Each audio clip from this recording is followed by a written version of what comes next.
高雄的卫武营最近出现将罕见的贵当鸟车飞喙，有真侪人来遮翕相哦。也毋过，有人用四脚来射鸟啊，佫有人为着要翕鸟啊飞起来相片，伫竹仔顶头抹油。市政府即摆将这竹仔拢撤掉，嘛讲会来加强巡查。若发现讲有人破坏生态环境，相关是当罚6000块。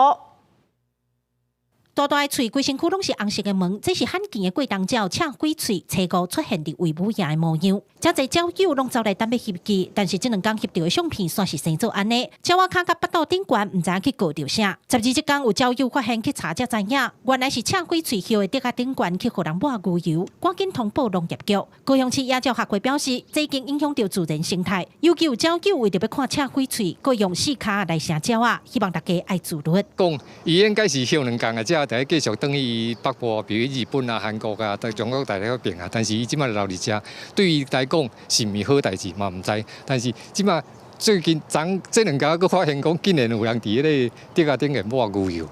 我毋知影伊目的是啥，但是我有听到边仔人来讲是，讲希望伊徛起来徛袂掉，伊时仔天开啊，就翕到迄个天开时仔天开的迄个。